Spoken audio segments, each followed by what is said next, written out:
My name is Taras Kuzio. I'm a professor of political science at the National University of Kiev-Mohyla Academy. My lecture was given just recently to master's students at the university. Of course, because of the war taking place, the lectures were given online. What I'm particularly interested in this course is trying to understand, trying to explain and analyze the root causes of Russia's two invasions in 2014, but particularly the full-scale invasion of Ukraine in 2022. As we know from social media, from the number of books published, everybody's jumped on the bandwagon since 2014. Everybody's become an expert on the war, on Ukraine, on military affairs. Probably at least 95% of the people who are supposedly experts don't know the Ukraine language and have never traveled to Ukraine. So I think there's a lot of kind of wrong and bad analysis and poor quality analysis out there trying to give some viewpoint about why Russia did what it did. The kind of viewpoints you're about to hear you're unlikely to find them in many places because very few people focus on the kinds of things I'll be focusing on, particularly on the issues of identity and nationalism, which is something that very few people in the West really want to grapple with. They find this difficult. I guess it's because we are living in the 21st century and dealing with a war with its roots in the 19th century. So we're kind of disconnected to the world that Vladimir Putin and his cronies live in. Before we go on to what I'll talk about, the four roots of Russia's full-scale invasion, we need to have just a little bit of an introduction first about what is Russian identity, because this will really give us a good idea as to why Russia has had a problem in establishing a normal state after the collapse of the Soviet Union in 1991. The trend until very recently amongst Western academics, particularly Russianists, was to say that Russians exchanged communism for democracy in the 1990s. Yeltsin was the good guy. And then Putin came along in 2000 and he derailed that trend towards Russian democracy. I think this is misplaced. In reality, Russia exchanged communism for nationalism, or a different form of nationalism, you could say, because democracy was never really very deeply rooted in Russia in the 1990s, and from the mid-1990s, we are already regressing towards what becomes the Putin era. So I think that the idea that somehow we have Yeltsin good, Putin bad, is a bit more complicated in the Russian case. First thing we need to do is try to understand Russian identity. And the most important question here is to get our heads around the fact that Russians don't really like the concept of a nation state. A nation state, whatever nation state we're talking about, is a country with fixed borders. Unless it's an imperialistic country, of course. But, you know, most people know where the borders of their nation state are. In the Russian case, they don't know. For most Russians, whether it's in the Union or today, since 1991, Russia, in inverted commas, is far bigger than the territory which is called Russia. In the Soviet Union, that was the Russian Soviet Republic, and since 1991, the Russian Federation. Most Russians don't see Russia as that republic, whether it's Soviet or post-Soviet republic. They see Russia as something far bigger, whether it's some kind of multinational union like the Soviet Union, Tsarist Empire, some kind of Eastern Slavic union of Russians, Ukrainians, and Belarusians, some kind of union of Russian speakers, some kind of combination of all of those, whether it's Eurasian Economic Union, Soviet Union, Tsarist Empire, Commonwealth of Independent States, or whatever. Certainly far bigger than what is or what is internationally recognized as Russia, which is today the Russian Federation. Putin himself, just a few months ago, said that he described the Soviet Union not only as the worst, its disintegration as the worst geopolitical disaster of the 20th century, but he also compared historic Russia, as he called it, with the Soviet Union. The two are basically coterminous. So the identity which would have been the best for Russia's neighbors is the fifth one on this slide, a kind of a civic, or in Russian, Rossiyskaya. There isn't really a way to transcribe these into English, the difference between Ruski and Rossiyski. The closest parallel would be maybe England and Britain, with Ruski being England and Rossiyski being kind of this more bigger variant, shall we say, or a different type of attachment. Ruski being ethnic identity and Rossiyski being more civic.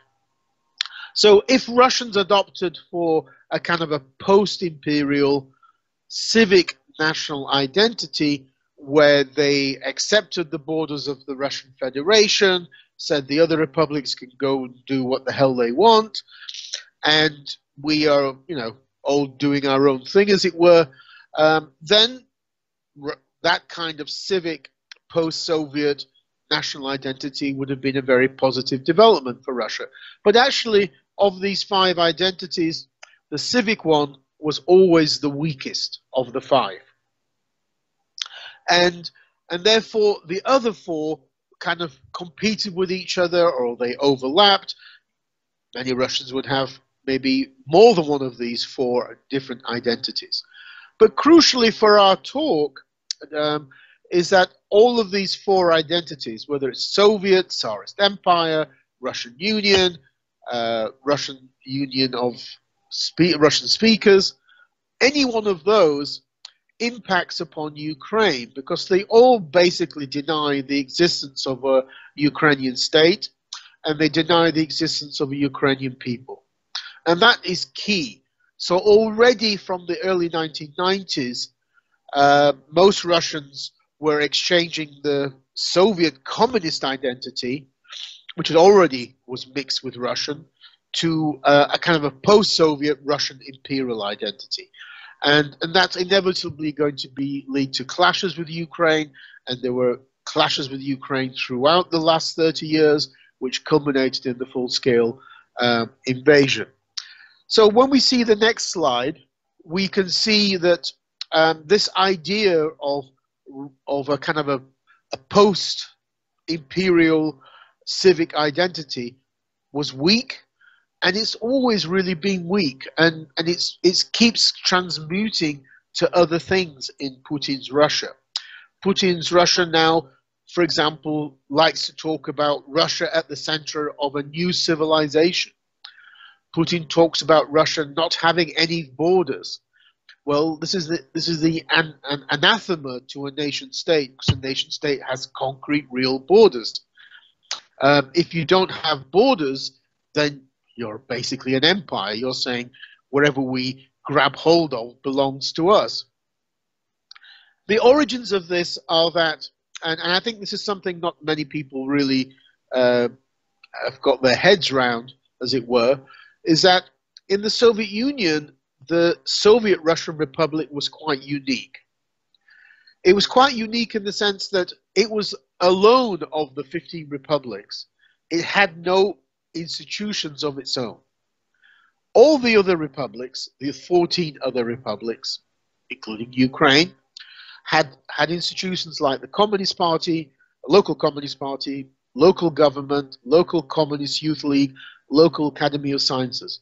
In Moscow, none of these existed for the Soviet Russian Republic.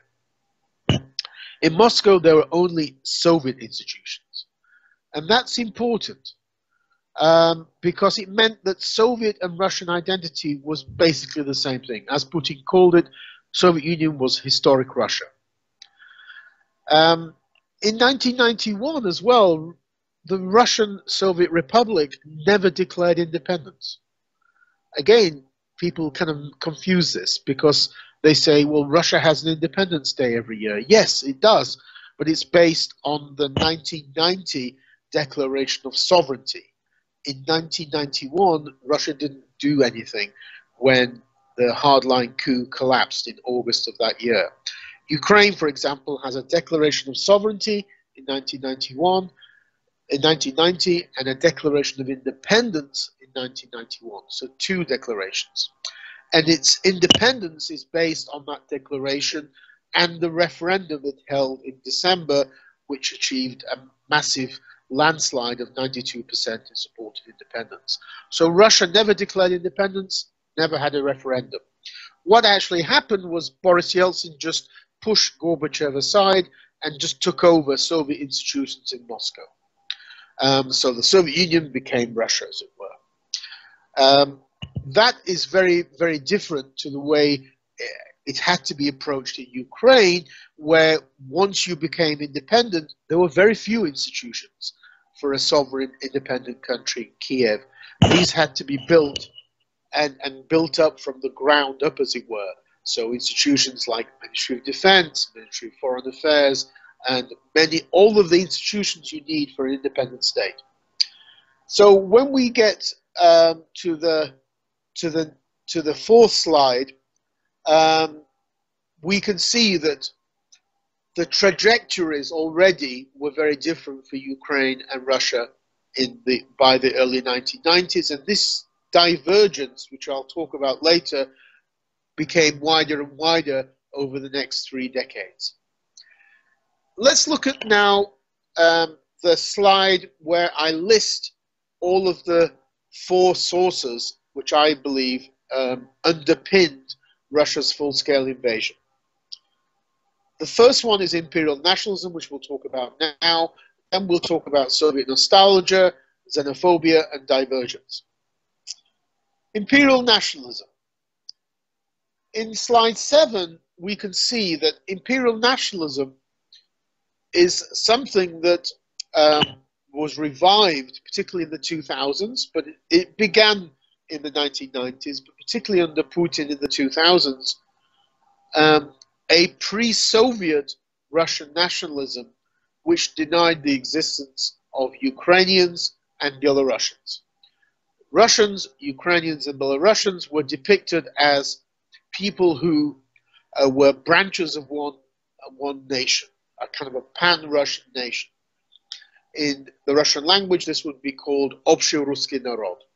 So, in many ways, this is similar to German Nazi policy in the 1930s of supporting the unification of pan-German people. So the Germans in the 1930s did not recognize Austrians as separate people, did not recognize Germans in the Sudeten Republic of Czech Republic as being separate, and these had to be united into a greater Germany. In Putin's idea, the reunification or the gathering of these lands back to Russia, Ukrainians in particular, had to be done as a way of compensating for the collapse of the Soviet Union. Putin has never got over the disintegration of the Soviet Union. He's a very angry man, needs anger management classes. But he really, really is angry about why that took place. He was in love with the Soviet Union. He joined the KGB quite late in the 1970s, when most people had already stopped believing in communism. And he is absolutely convinced the Soviet Union only fell apart because of CIA, MI6 machinations against the Soviet Union, not because of domestic factors. He's of course wrong, but that's what he believes. And therefore, as a way of compensating for this, he wants to begin the rebuilding of something bigger. And the core of the Soviet Union were the three Eastern Slavs. The three Eastern Slavs in the Soviet Union constituted about 60%, maybe a bit more, maybe two-thirds of the population of the Soviet Union. And they provided most of the elites of the Soviet Union, the Communist Party, the government, the KGB, the military. Putin, in reuniting these three Eastern Slavs, would, in a kind of a Russian Union or Russian world, would begin the rebuilding of something bigger. Maybe new Eurasian Union, wouldn't be called the Soviet Union again, it'd be called the Eurasian Union. But the center of that union would be these three Eastern Slavic peoples. Putin has already taken control of Belarus. Lukashenko has been the dictator of Belarus since 1994, and after the protests against election fraud were put down in 2020, Belarus became even more of a Russian puppet state. So Belarus is taken care of. It's a country very nostalgic for the Soviet Union. Ukraine was always the country that defied Russia and had to be brought back into the fold. Now, what's, I think, important for people listening here is to what degree this kind of approach was so different to the Soviet Union. In the Soviet Union, Ukrainians were recognized as a separate people to Russians. Ukraine had its own republic, had its own communist party, quite a large communist party, in fact, and its own government, Academy of Sciences. Ukraine was a founding member of the United Nations in 1945-46 because Stalin managed to wangle 3 seats for the USSR at the United Nations. One for the USSR, which of course represented Russia, one for Ukraine, one for Belarus.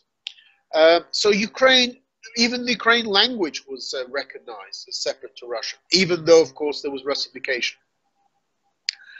So now we have a situation where Putin is saying, actually, and Russian Imperial Nationalists are saying, there is no Ukraine. Ukraine's an artificial entity. There are no Ukrainian people. This is all made up.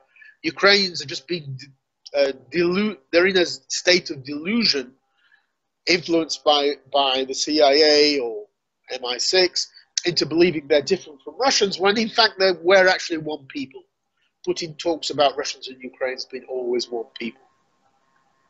Now, that approach is far worse than we had even in the Soviet Union. Because in the Soviet Union, the main line was Ukrainians and Russians are different, but of course they're very close.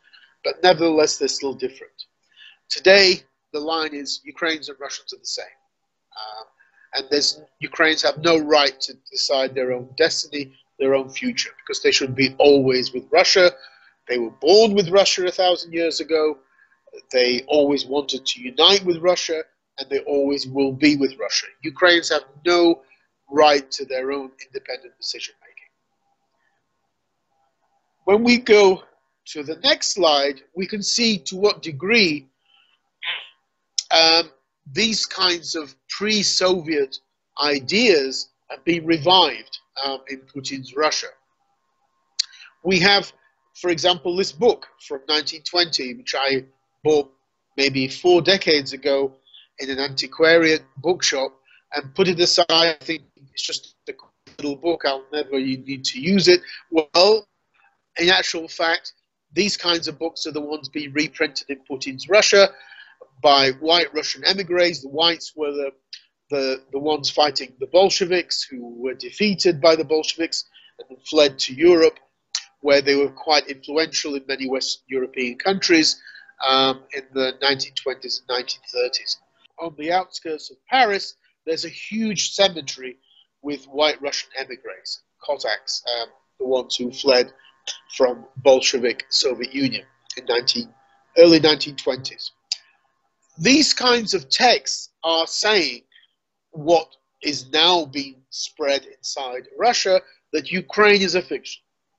Ukraine state is just a kind of an artificial entity propped up by the CIA or the EU or MI6.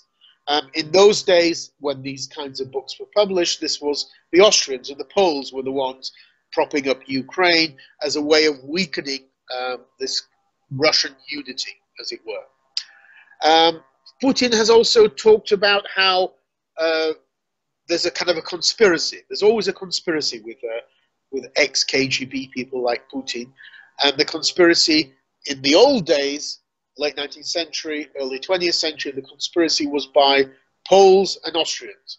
Now the conspiracy is by the European Union, CIA, MI6. So it's a kind of a strange cabal of different people, but still the same idea is present that Ukraine is just a fiction and Ukrainians have been deluded by themselves, believing that they are somehow different to Russians. Russia will therefore come into Ukraine, liberate this territory in their eyes, and then reprogram Ukrainians to finally understand that they are in fact little Russians and not Ukrainians. That is the goal. Destroy Ukraine identity, convert them back into little Russians, and then make Ukraine this little Russian puppet state. That was the goal of the Russian invasion or so-called special military operation 3 years ago. It hasn't turned out like that. That's a separate question. That's because most Ukrainians never believed that they were little Russians, and that included even Russian speakers. And I have this great quote here by on slide 9 by Putin, who tells the head of the European Union that, are you serious talking about Ukraine? Ukraine is just a CIA fiction. I mean, it seems kind of a crazy thing for us to believe that they really believe this, but they do. And that's something that we have to get our heads around, try to understand. Because they really believed all of these myths and stereotypes about Ukraine, which then impacted upon their fateful idea to invade Ukraine, which they thought would be over in 3 days. And then, because most Ukrainians will be welcoming the Russian army as liberators. This is what they really believed. Just look at how these, and the next slide, slide 10, look at how these views are very commonly found. Going back to the Orange Revolution, the 2004 presidential elections in Ukraine, Russian political technologists, so-called election consultants, dabbling in negative work, as it were, working for the pro-Russian candidate, Viktor Yanukovych, produced posters like this, which described Ukraine as this entity divided into 3 groups. And the yellow part, the third sort, as it were where the Russian speakers live. They're the ones at the bottom of the heap, allegedly, and they're always being repressed by these crazy nationalists from West Ukraine. And this is a typical map produced by Russian nationalists on the right, where, again, the Russian nationalist image of Ukraine is this kind of fake country, as it were. Crimea belongs, of course, to Russia. It always was Russian, which is not true. And then the red part, the so-called New Russia, which has been de facto, well, a lot of it, not all of it, has been annexed by Russia in September 2022. This is what Putin and Russian nationalists call historic Russian lands. Then we have this blue area, Little Russia, which would be the rump puppet state if Russia had been successful in its war and campaign. And then the West Ukraine we can give to Poland, the Hungarians and others, because they're just a bunch of crazy Nazis and nationalists. And we don't want them as part of the Russian world. So this idea of how Ukraine is this fake mix of about 3 or 4 different regions is something quite deep inside the Russian nationalist mindset.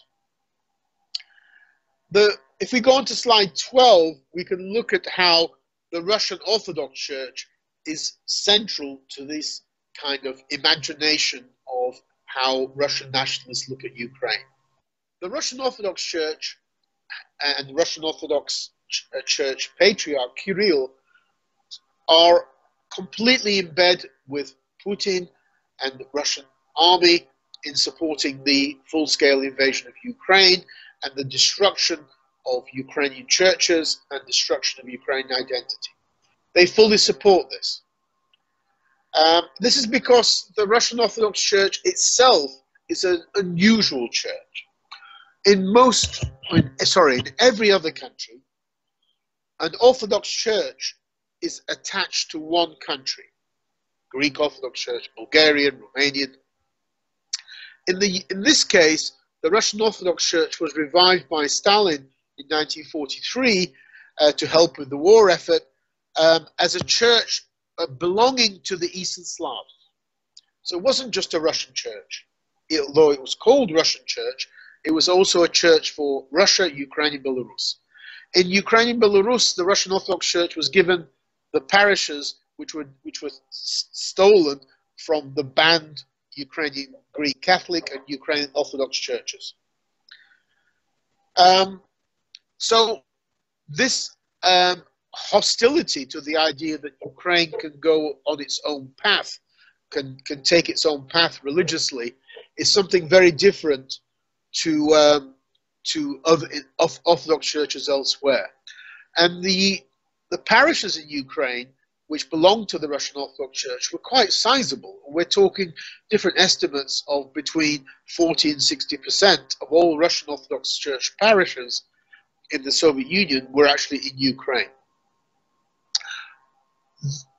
Take this forward now to 2007, and Putin manages to secure a unification of the domestic Russian Orthodox Church and the emigre Russian Orthodox Church, the church that fled abroad at the same time as these white exiles who were defeated by the Bolsheviks. These two branches reunite in 2007, which increases this influence of imperial nationalism inside the Russian Orthodox Church. Then you have Kirill becoming patriarch in 2009, and he promotes this kind of pan-Russian imperial nationalism. And together with Putin from then, and particularly from 2012, this idea that the three Eastern Slavs should be united within the Russian world, some kind of Russian union. So the Russian Orthodox Church is very active on the ground inside occupied Ukraine. If you look on, for example, slide 13, we can see that the Russian Orthodox Church is supporting Putin's war against Ukraine, Putin's genocidal war, because it wants revenge. It wants to take back what it considers to be its territory. This is because in 2018, 2019, the Russian Orthodox Church had an earthquake.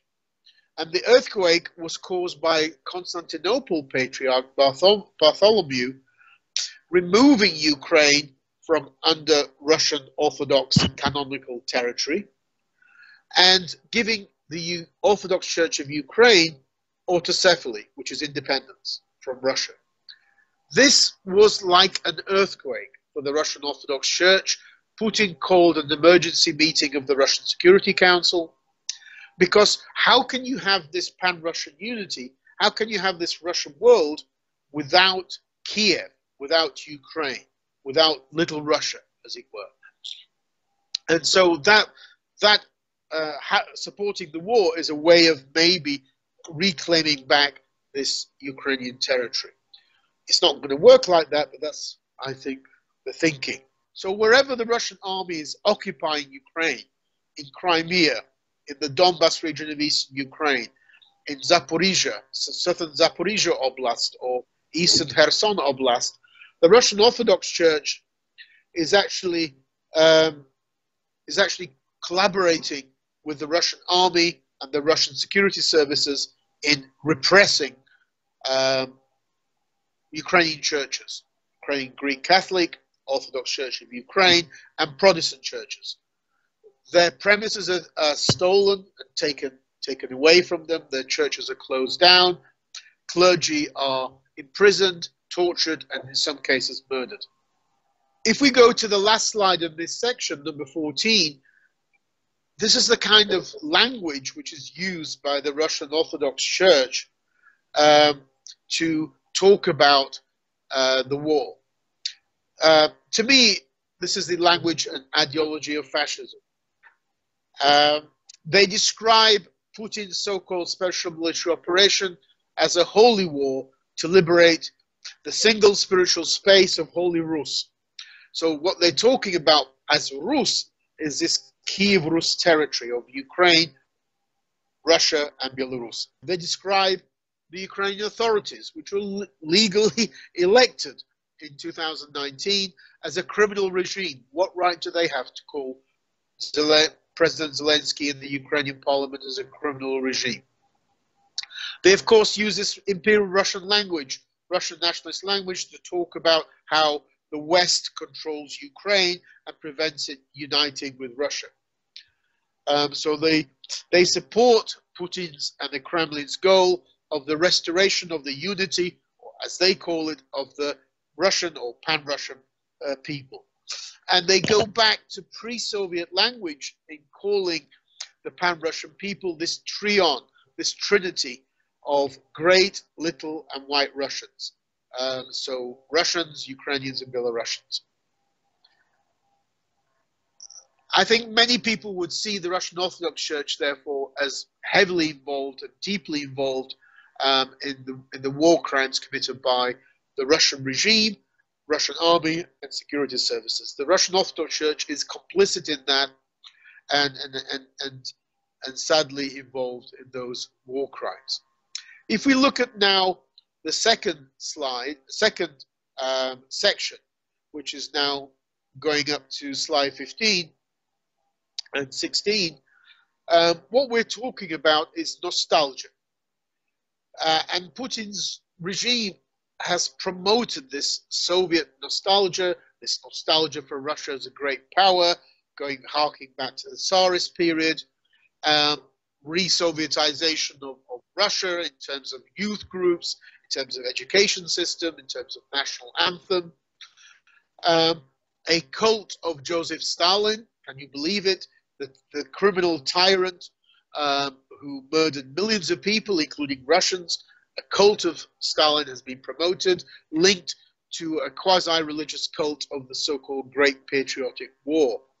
So all of this kind of Sovietization of Russia promotes this nostalgia for a country that's gone. In Ukraine, you have completely different direction. There is no nostalgia for the Soviet Union, and most Ukrainians view Stalin as a criminal and tyrannical leader. In Russia, sadly, this has worked. This promotion of a cult of Stalin has worked. Even young Russians, 18 to 29-year-old young Russians, have a positive view of Stalin as a great leader. Why is Stalin a great leader? Because Putin has promoted him as somebody who defeated the Nazis, rebuilt a new empire, transformed the USSR into a nuclear superpower, and for Russian imperial nationalists, that's far more important than the crimes committed by Stalin. So the crimes committed by Stalin are ignored, downplayed, marginalized, denied, because they conflict with this image of Stalin as this fantastic, great leader. One could not imagine in Germany a former Gestapo officer being elected, becoming Chancellor of Germany, and then launching a cult of Adolf Hitler. That just simply would not happen. In Russia, a former KGB officer became president and launched a cult of Stalin. As we know from many European resolutions, they depict communist totalitarianism and Nazi totalitarianism as equally evil. And therefore, why should we be so surprised?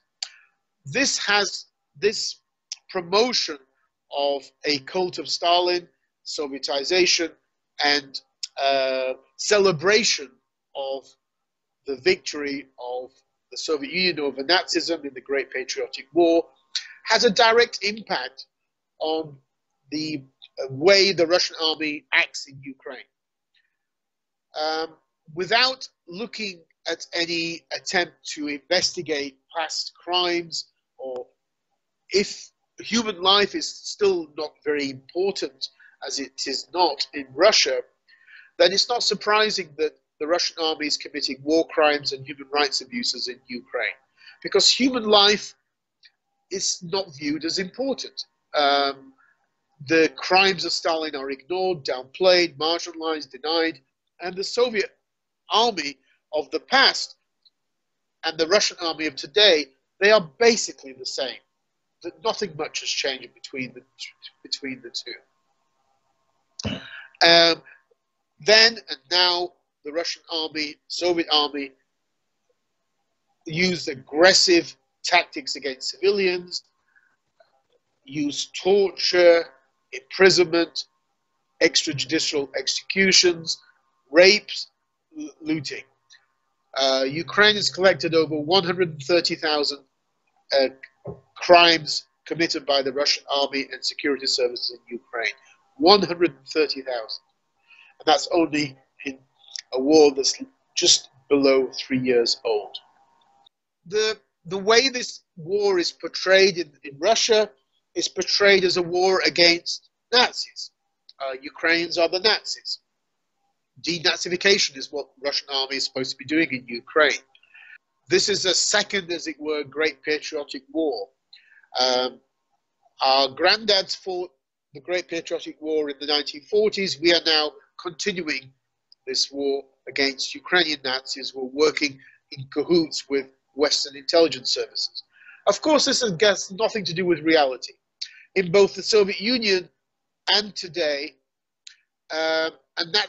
somebody who's depicted as a Nazi or a nationalist, it could be anybody of any political persuasion, from the left to the right.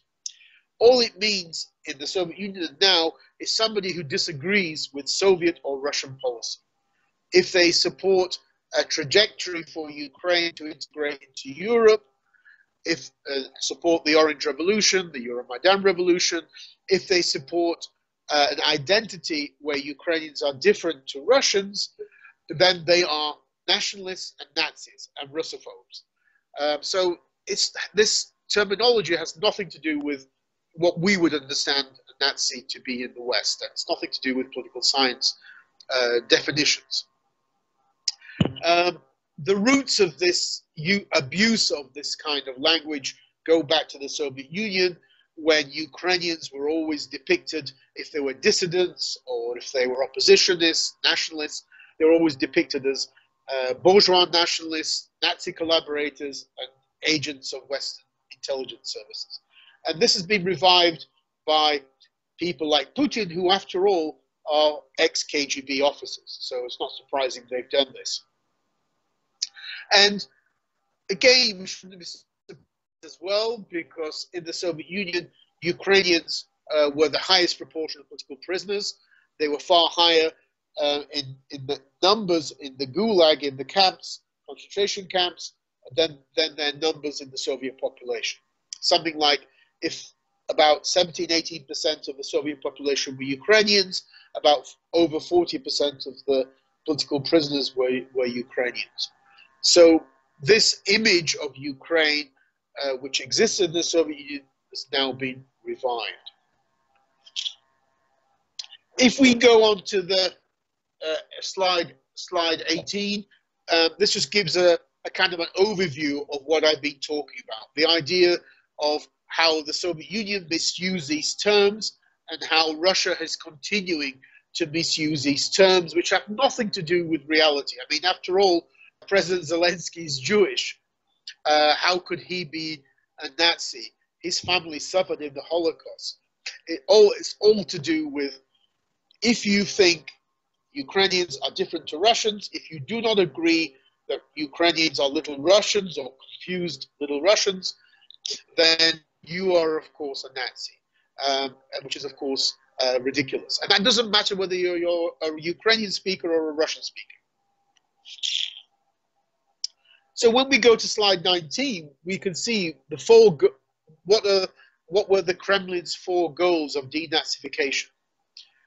Well, it amounted to genocide, the first goal, because they systematically wanted to destroy what they considered to be an artificial Ukrainian identity and return these confused Ukrainians to their natural state as little Russians. So that would mean, as they are actually doing in Ukraine, destroying Ukrainian libraries, Ukrainian books, Ukrainian culture, Ukrainian schools. All of this is being destroyed, Russified by the Russian Orthodox Church, by teachers brought in from Russia. Ukrainians are being, little Ukrainian school children are being told in schools in occupied Ukraine that they are Russians. They're not Ukrainians. There is no such thing as Ukrainians. It also means that propaganda that Crimea and New Russia, Southeast Ukraine, are historical Russian lands that rightfully return to Russia, that these should never have been part of Ukraine. And just on the Crimean question, because quite a few Western academics have sprouted and propagandized this Russian line that Crimea was always somehow Russian. It wasn't. As other scholars like Professor Robert Magocsi have said, there was 600 years of history, of Crimean Tatar history, prior to Russia's annexation and occupation of Crimea in 1783. Crimea's history did not begin in 1783 when Russia came in and invaded and occupied Crimea. So the idea, which is very common amongst historians of Russia in the West, that Crimea was always Russian, is wrong, and it should be thrown out. And it's the same with this idea that somehow southern and eastern Ukraine were had a huge Russian population. This was the myth that Putin always talked about. Again, that's very, very wrong. Demilitarization. Russia's demand that in any kind of peace agreement that is discussed, that Ukraine would agree to have a very small army, that it would become a kind of a little Russian puppet state controlled by Moscow. So a second version of Lukashenko's Belarus. That was the other goal. I have no qualms in saying that this genocidal policies, which were included in the invasion goals of the Russian army 3 years ago, were actually commiserate with fascism.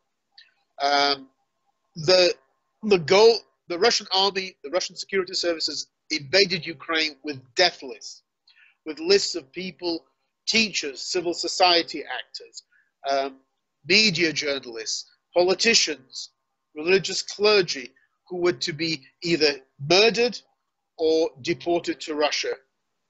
This was the goal of the invasion force. And this is another reason why Ukrainians are fighting so tenaciously against the Russian army, because this is a fight for Ukraine's existence. If Ukraine is defeated, there would be massive genocide.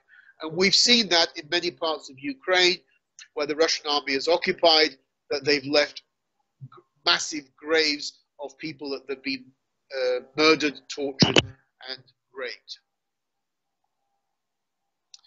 If we go on to slide 20, we can see how this cult, or this nationalistic cult, has been promoted inside Russia.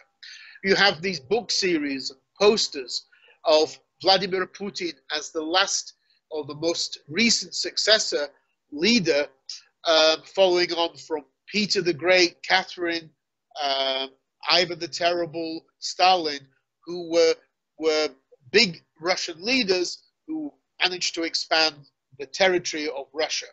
So Putin is now the latest in the line of these kinds of leaders. And this is his goal, Putin's manic goal of entering Russian history as a new Stalin, as a new Peter the Great, or whatever. Somebody who kind of rebuilt Russia as a great power and rebuilt this union with the Eastern Slavs and particularly Ukraine. The slide 21 has some amusing aspects of this, because you have this disconnect between Russia talking about fighting Nazis in Ukraine and Ukraine led by a Jewish president whose family suffered terribly in the Holocaust. The cartoon on the left is a cartoon from the Soviet period, because in the Soviet period, Soviet propaganda all nationalists, and they said that Ukrainian nationalists were working in cahoots with Zionists, with NATO, and with the US. These were the sort of the allies of Ukrainian nationalists.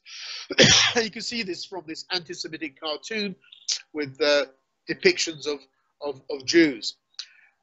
When Russian Foreign Minister Sergei Lavrov was asked, how can Ukraine be led by Nazis when we have a Jewish president? This was his rather bizarre answer. Но то, что аргумент он выдвигает, какая может быть у нас нацификация, когда я еврей, я, если правильно помню, боюсь ошибиться, но, по-моему, у Гитлера тоже была еврейская кровь.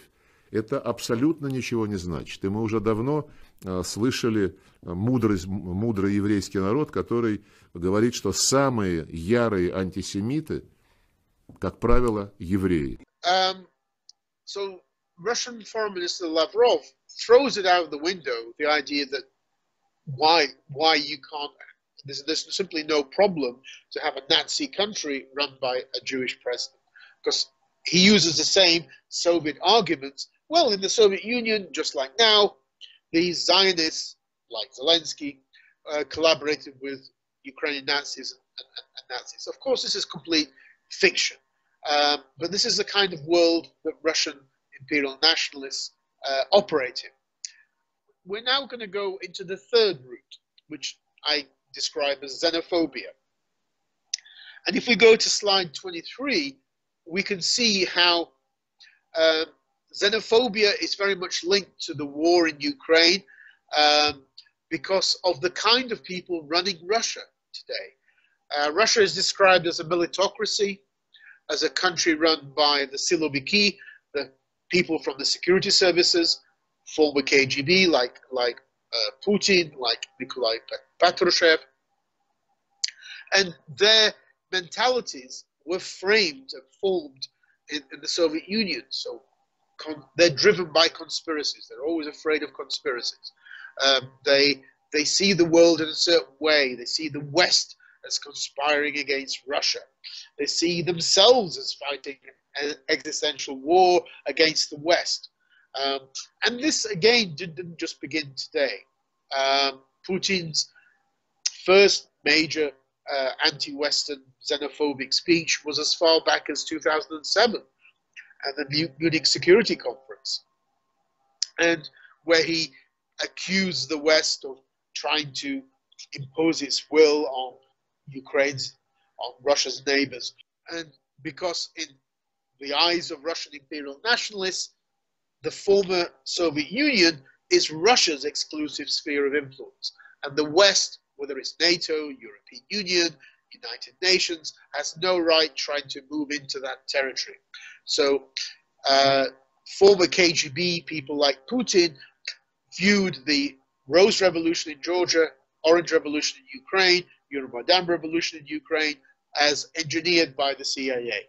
These were not authentic protests by Ukrainians. These were inevitably manipulated and financed and organized by Western intelligence services. And the roots of this come from the way the KGB and the Soviet Communist Party looked upon dissidents and nationalists. Again, in the same way, they looked at these dissidents and nationalists as agents of Western imperialism, as agents of Western intelligence services. They didn't think these dissidents were authentic, homegrown. These had to be kind of working with Western secret services and being paid by them. They weren't really authentic because, of course, the Communist Party, just like Russia today, knows the true feelings of these people, and these did not reflect that. This also transmutes into this idea that Ukraine is somehow a Western or particularly US puppet state, because Ukrainians are not doing this themselves.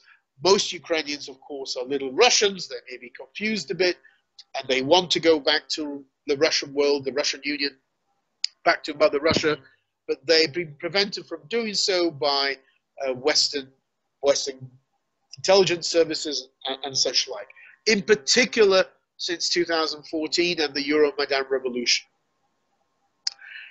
I've already talked about how Putin blames the Western security services, Western governments, for the destruction of the Soviet Union, which he thought was a great place, and he cannot get his head around, never believe that it was destroyed by internal factors such as nationality problems, nationality questions, and economic problems, which nothing to do with CIA or MI6.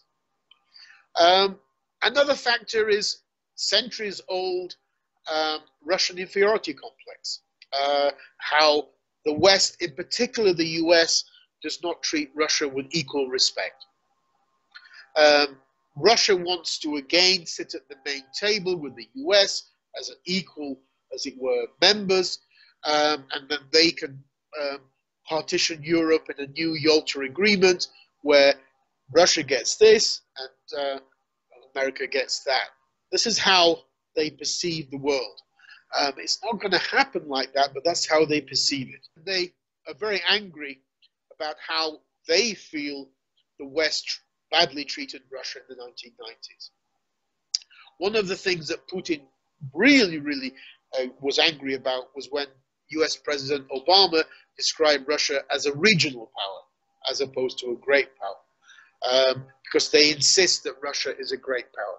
The fact that Russia isn't really a great power, because the only thing it has great are nuclear weapons, nothing else, is a separate question. But it's an angry, declining, former great power, as opposed to China as a rising, self-confident and more patient power. So very different, as it were, approach. Finally, on this, it's also the way Russia sees Ukraine as changing since 2014. They continue to, even now, 10 years on, to describe the Euromaidan revolution as an illegal coup, illegal putsch, which it never was. Yanukovych left the country voluntarily. He didn't have to flee from Ukraine. He was just a coward. He fled with what he had stolen. But they describe it as an illegal coup. Euromaidan revolution is coming to power, replacing Yanukovych, and transforming Ukraine into what they call an anti-Russia. Because Ukraine and Russia diverged dramatically after 2014 in all sorts of different ways. This is viewed as the West transforming Ukraine into this anti-Russian forepost on the Russian border. This is the kind of mythology and the stereotypes promoted and propaganda promoted in Moscow. I mean, you even have where Putin is talking about even historical terms, how the West is still seeking revenge against Russia for how it failed, Napoleon failed and Hitler failed to occupy Russia, which again is rather ridiculous. We seem to have moved on. Putin has not, as it were. If we go on to slide 25, we can see how this has transformed, this anti-Western xenophobia has transformed into this major global war against Ukraine, against the West, and against Israel as well. Putin had no choice. The so-called special military operation was supposed to have captured Kiev and Ukraine within three days or a week. That didn't happen because of wrong misconceptions and stereotypes and myths about Ukraine. The war uh, began to take longer. The West began to supply Ukraine with arms from about the spring of 2022. This was something that the Russians never expected. In the Kremlin, they never expected, Ukraine to fight back, and they never expected the West to provide Ukraine with weapons. They expected it to again be like in 2014, where Ukrainians did not fight back in Crimea, and where the West just said, you are a naughty boy, don't do this again, but let's carry on business. That didn't happen in 2022. So all the misconceptions that Russia had failed. They hadn't prepared for a long war, so they had to do a massive mobilization in the autumn of 2022, and they had to go with a begging bowl, so-called great power, had to go with a begging bowl around countries. They had to go with a begging bowl to Turkey for drones. Turkey said no, go. Then he had to go to, then he went to Iran. Iran said yes. And then it went to, of course, North Korea and China for military equipment. And in the case of North Korea, for troops now. So the war, which was originally supposed to be a very quick operation to defeat this so-called criminal regime in Ukraine, ended up becoming this global war with now Korean weapons and troops in Ukraine, and China the main enabler of this war, main enabler of Russia's military machine. You've had different forms of these axes since the terrorist attack on 9/11 in 2001. But the main actors are the same. Now we have China, Russia, Iran, North Korea, with Iran supplying drones in particular, and maybe some missiles to Russia, Russia supplying high-end military technology to Iran, Iran, of course, seeking technology to build a nuclear weapon. North Korea, very isolated. This is a way of breaking out of that international isolation, building up its own military-industrial complex by supplying Russia, and in return getting food, energy, and money from Russia. And also in the case of troops, getting combat experience for North Korean troops, although most of them will probably end up as fertilizer on Ukrainian and Russian soil. So China in particular, I think, is a key country here, because China has become the main foreign enabler of Russia's military machine. Very few countries point that out about China, but it's becoming true. And I think it's something which is becoming an increasingly dangerous dangerous aspect of the war, as it were, because China, of course, is a far bigger country than either Iran or North Korea. What are the goals here? All four countries are hostile to what they see as the international order since 1991, this liberal democratic order, what they call the US-led unipolar world. They want that replaced with what they call a multipolar world, which allegedly existed in the Cold War, where there was not only the US, there was China, Russia, and other countries. The US and the West would no longer promote liberal democracy around the world, and each main power, Russia, China, United States, would have the right to its own spheres of influence in its territory. So the West would agree to not, as it were, do anything within Russia's sphere of influence, and would de facto give Ukraine to Russia. China would have its sphere of influence in the Southeast Asia. This is the way they perceive this, and they certainly see against Ukraine as a war against the West. They don't differentiate between the two, and it's a way for Russian nationalists to explain their failures, because how is it possible that a people that don't exist, Ukrainians, are actually doing quite well fighting back against Russians? The only way they can explain is by saying, we're actually fighting NATO in Ukraine, we're not fighting Ukrainians. But that's, of course, not the case. This In the same way that Iran wants to eviscerate and wipe Israel from the face of the map, Russia wants to do the same with Ukraine. This makes it strange that Israel has not been a supporter of Ukraine in this war. Israel has refused to provide even defensive military equipment to Ukraine, even though this Russian-Iranian military alliance is trying to destroy both Israel and Ukraine, and Russia probably will give nuclear weapons technology to Iran, which would be a major existential threat to Israel. And this is something that is really bizarre and strange, that Israel hasn't understood that it should have an alliance with Ukraine to face this new threat. And the only way you can explain is by Prime Minister Netanyahu, who was a very close friend of Putin up until the Hamas attack of October of last year. And you can find on the internet billboards from the last Israeli elections with Netanyahu and Putin shaking hands. And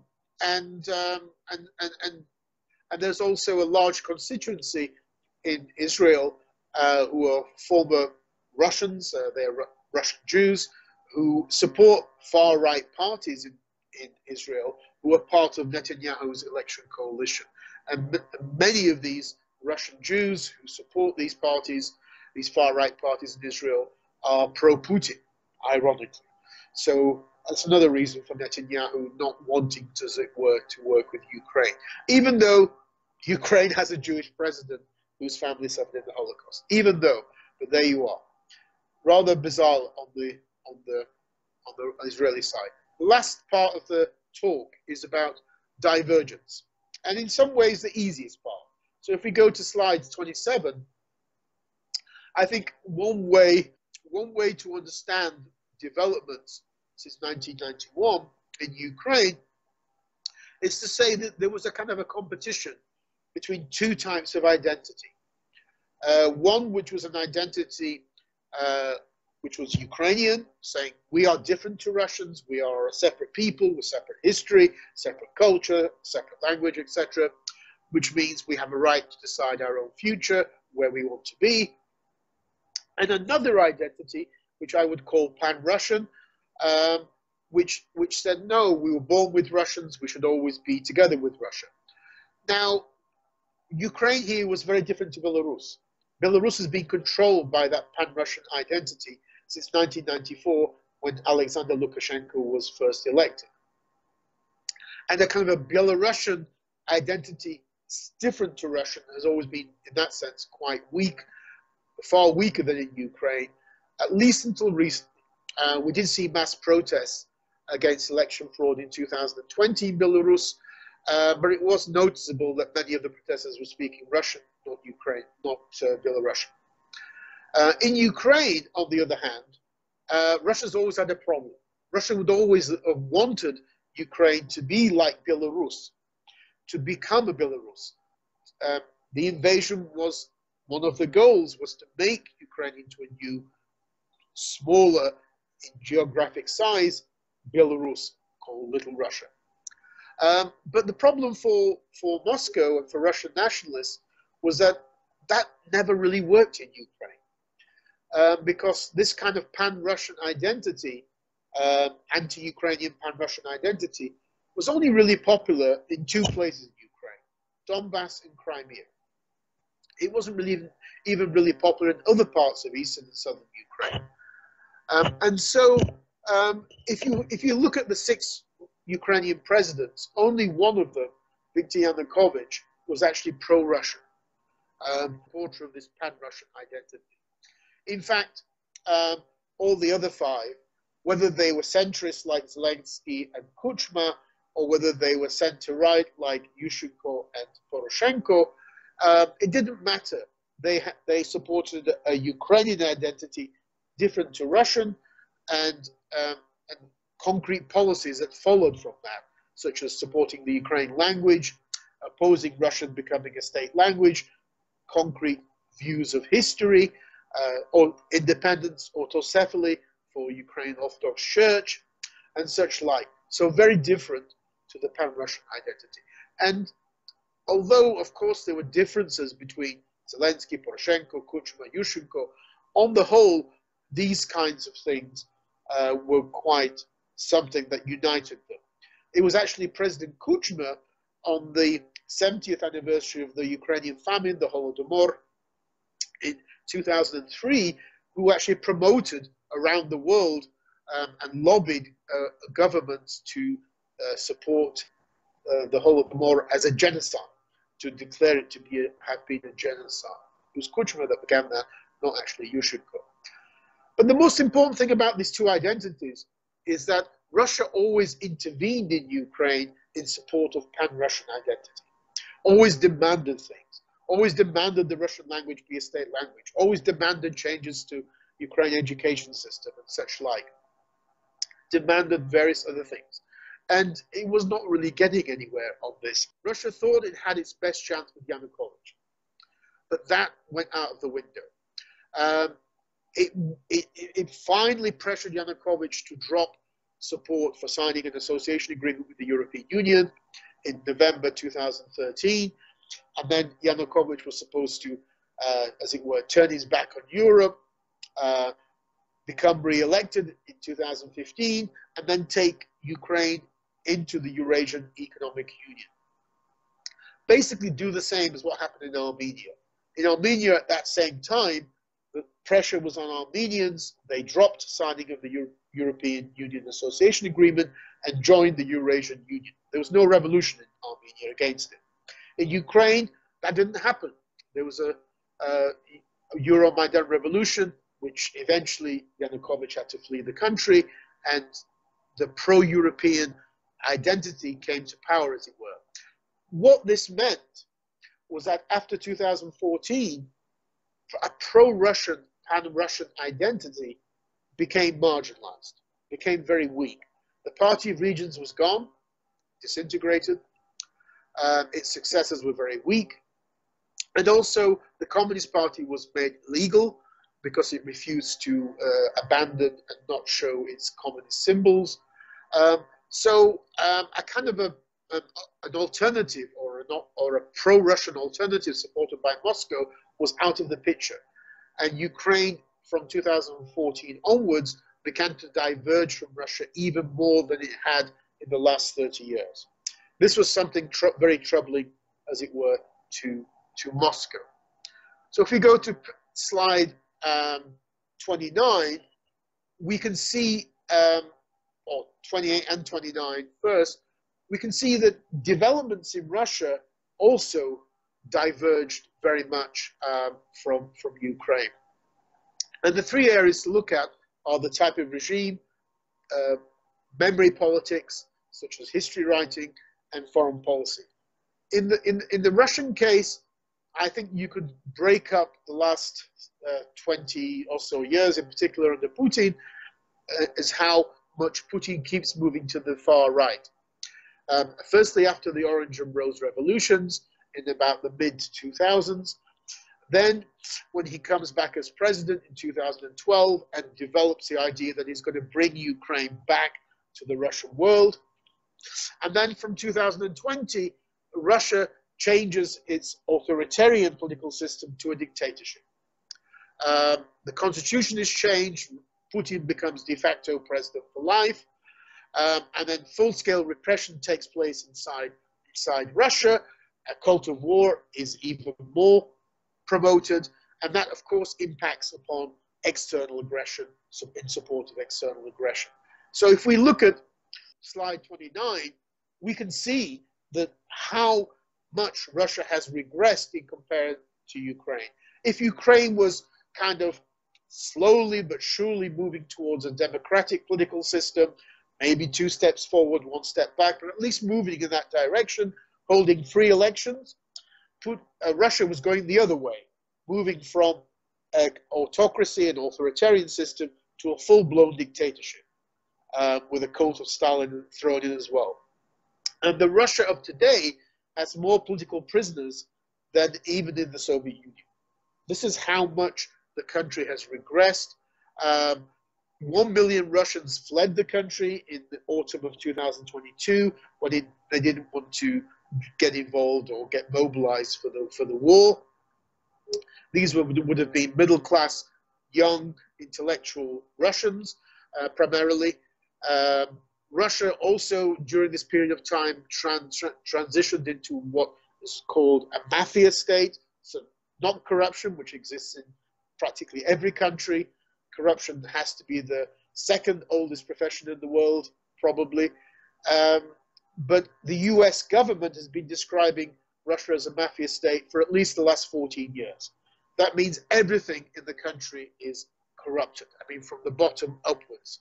And one of the reasons the Russian army is not the second best in the world, it's actually the second best in Ukraine. So all of these trends and developments in Russia put it on a completely divergent path to Ukraine. I would describe the Russia since 2020, and particularly since 2022, as a country which is now a fascist state.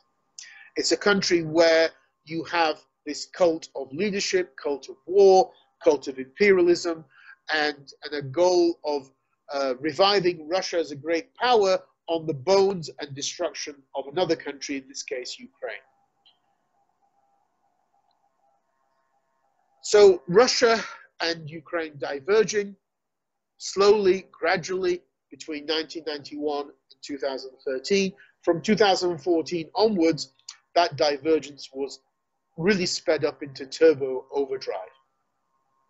And in particular on questions of identity issues. Russia didn't like all sorts of things which were taking place after 2014, support for the Ukrainian language, support for Ukrainian education, decommunization laws, which changed the way Ukrainians looked at World War II, and opened up security service archives. Ukraine has one of the freest access to Soviet security services archives in the former communist world, on the same free level as we have in the Baltic states or Poland or the Czech Republic.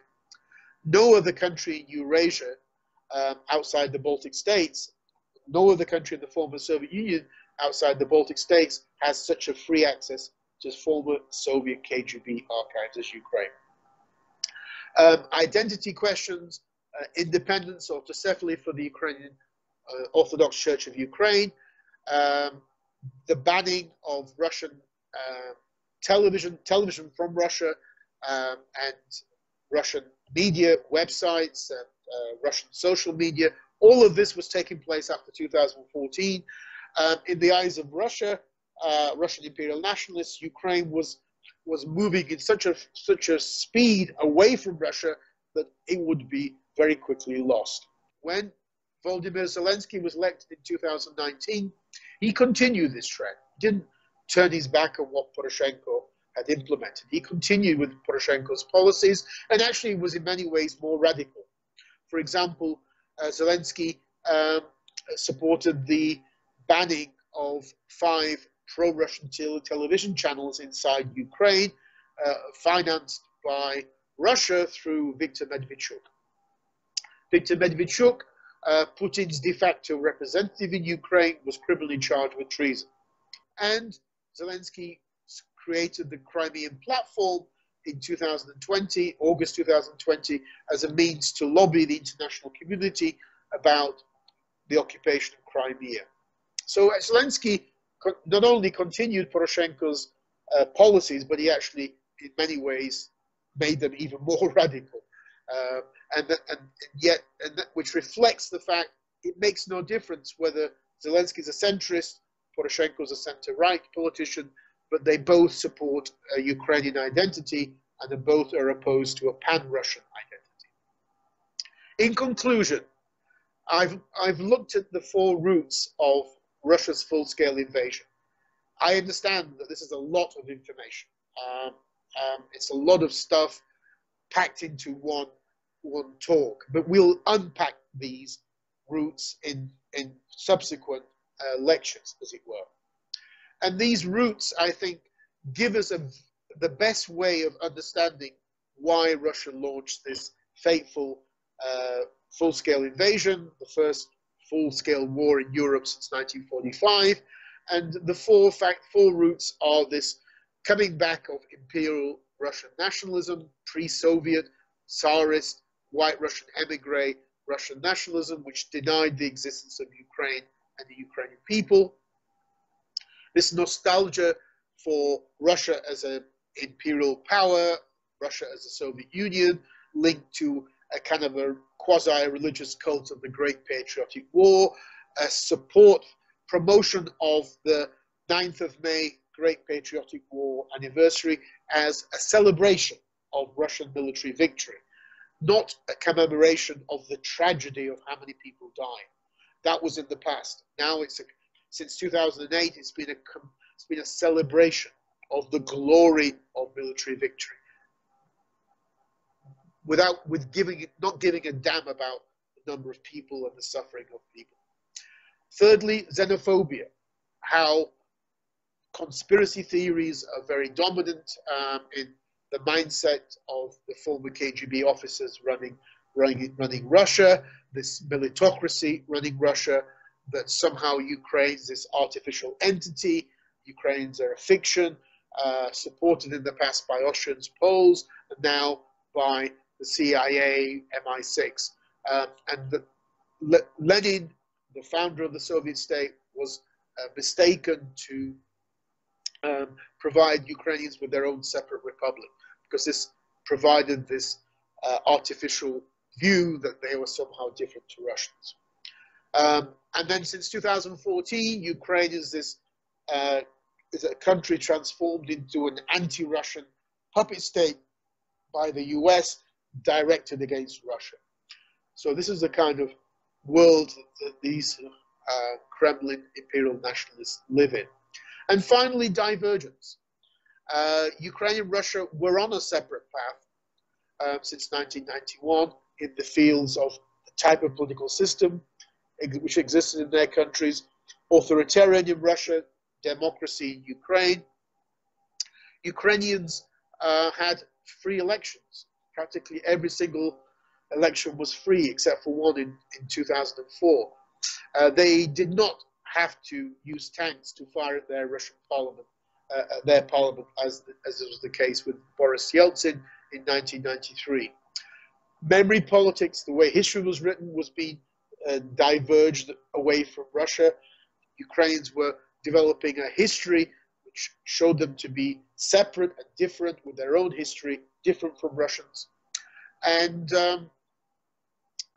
finally, the foreign policy was going in different directions. Whereas Russia was focused on rebuilding some kind of union or empire, Ukraine was focusing and moving especially towards trying to return to Europe, integrate with Europe, join the NATO and join the European Union. This divergence in particular became on turbocharge after 2014. And of course, the full-scale invasion of 2022 has diverged Ukrainian Russians even more than before. From the late 1980s to 2013, we had de-Sovietization, de-Stalinization. Then after the Euromaidan revolution, we had decommunization. Since 2022, we now have de-Russification of Ukraine. So to give one final example, the monument to Tsarina Catherine put up in Odessa was not taken down after 2014, but has been taken down since 2022. It just shows you to what degree Russia's invasion has completely been a home goal, as we say in football, in that the people who have suffered the most from Russia's full-scale invasion and war crimes are not the West Ukrainians, not even people in Kiev. It's the Russian speakers, the Russian-speaking Ukrainians in the east and south of the country. They're the ones who have been bombed and occupied and tortured and raped and looted by the Russian army. So these Russian speakers in Ukraine, who previously maybe, or at least before 2014, may have had some kind of nostalgic links to Russia, sort of views of Russians, that nostalgia is completely gone. And today, Eastern and Southern Ukrainians, many of whom used to be Russian speakers, now are far closer to West Ukrainians than they used to be. And you can see this in the way East Ukrainians now look upon Ukrainian history and how they look upon Ukrainian foreign policy. So the invasion has completely backfired in terms of what I think the Kremlin wanted to get from this, which is bring Ukrainians back to Little Russia. It's done the opposite. It's diverted Ukraine and Russia on completely different paths for decades to come. Thank you for listening.